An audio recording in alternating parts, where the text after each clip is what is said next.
আমিনুল ইসলাম বুলবুল কি আর অস্ট্রেলিয়া থেকে ফিরবেন না? তিনি কি সিঙ্গেল রুট টিকিট কেটেই অস্ট্রেলিয়ায় ফিরে গেছেন?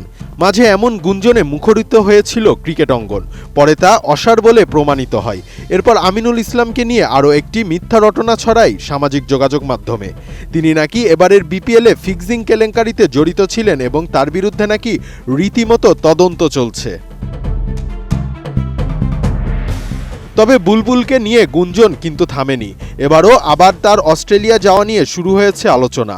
যদিও বিসিবি থেকে জানানো হয়েছে তিনি বলে কয়ে নিজ পরিবারের কাছে অস্ট্রেলিয়ায় গেছেন এবং নির্দিষ্ট সময়ে ফিরে আসবেন, কিন্তু তারপরও তার ফেরা নিয়ে তৈরি হয়েছে নানা প্রশ্ন। কারো কারো প্রশ্ন, সত্যিই কি ফিরবেন বিসিবি সভাপতি, নাকি থেকে যাবেন অস্ট্রেলিয়ায়? ভেতরে ভেতরে বিসিবির পরিচালক পর্ষদে পরিবর্তনের আভাস শোনা যাচ্ছে। যে প্রক্রিয়া এবং যে ক্ষেত্রগুলোতে পরিবর্তনের কথা উঠছে তাতে বুলবুলের সভাপতি পদ ধরে রাখা কঠিন হতে পারে। যদিও বিসিবি জানিয়েছে তিনি আগামী কিছুদিনের মধ্যে ফিরে আসবেন ঢাকায়। তবে দেশে ফিরলেও শেষ পর্যন্ত বুলবুলের সভাপতি পদ থাকবে কিনা সে শঙ্কা থেকেই যাচ্ছে।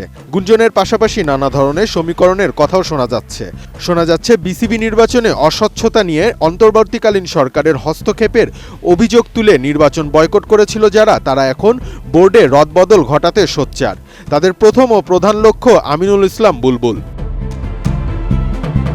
নোভা এলইডি টিভি, ঝকঝকে ছবি, নিখুঁত শব্দ, 5 বছরের ওয়ারেন্টি। নোভা মানে সঠিক মান, নিশ্চিত সেবা। তামিম ইকবালের নেতৃত্বে ক্রিকেট পাড়ার একটি অংশ বিসিবির নির্বাচনে শেষ মুহূর্তে সরে দাঁড়িয়েছিল। তাদের অভিযোগ ছিল সভাপতি আমিনুল ইসলাম বুলবুল বিসিবি ও জাতীয় ক্রীড়া পরিষদের গঠনতন্ত্র ভঙ্গ করে জেলা প্রশাসক ও বিভাগীয় কমিশনারদের কাছে নিজে চিঠি দিয়েছেন। সাধারণত বিসিবির সিইও এ ধরনের চিঠি দেন, কিন্তু এবারের নির্বাচনে বোর্ড সভাপতি নিজেই চিঠি দিয়ে জানান জেলা ও বিভাগীয় ক্রীড়া সংস্থার বাইরে কাউকে কাউন্সিলরশিপ না দিতে। সে অনুযায়ী কাউন্সিলরশিপ প্রদান করা হয়।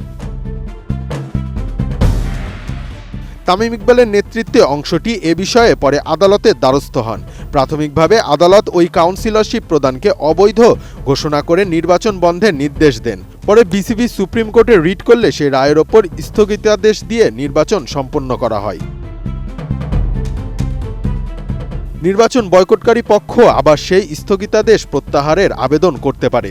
আদালত তাদের পক্ষে রায় দিলে জেলা ও বিভাগীয় ক্রীড়া সংস্থার কাউন্সিলরশিপ বাতিল হতে পারে এবং সংশ্লিষ্ট পরিচালকদের বৈধতাও প্রশ্নের মুখে পড়বে। সেক্ষেত্রে ঢাকা বিভাগ থেকে কাউন্সিলর হয়ে নির্বাচিত বোর্ড প্রধান আমিনুল ইসলাম বুলবুলও হারাতে পারেন পরিচালক পদ।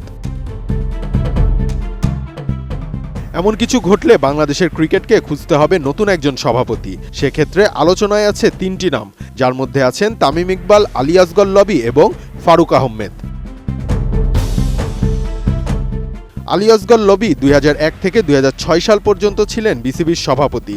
তার সময় বড় কোনো আর্থিক অনিয়মের অভিযোগ না থাকলেও 2003 সালের বিশ্বকাপে বাংলাদেশের ভরাডুবি হয় তার সময়ে। বর্তমান কমিটির সহসভাপতি ফারুক আহমেদের নামও আছে আলোচনায়। তিনি অন্তর্বর্তীকালীন সরকারের সময় সভাপতি হয়েছিলেন। পরে ক্রীড়া উপদেষ্টা আসিফ মাহমুদ সজীব ভুঁইয়া তার জায়গায় বুলবুলকে বসান। নির্বাচনের আগে ফারুক আবার বুলবুলের সঙ্গে একই প্যানেলে নির্বাচন করেন। এখন দেখার বিষয় পরিবর্তন এলে বুলবুলের জায়গায় কে বসেন। যদি সত্যি পরিবর্তন আসে তবে তামিম, ফারুক বা লবির মধ্যে থেকেই কেউ হতে পারেন সভাপতি। তবে নতুন ক্রীড়ামন্ত্রী আমিনুল হকের পাশাপাশি সরকারের সর্বোচ্চ মহলে সবুজ সংকেত ছাড়া কারো সভাপতি হওয়ার সম্ভাবনা কম। রিশাম সাহাব, এটিএন নিউজ।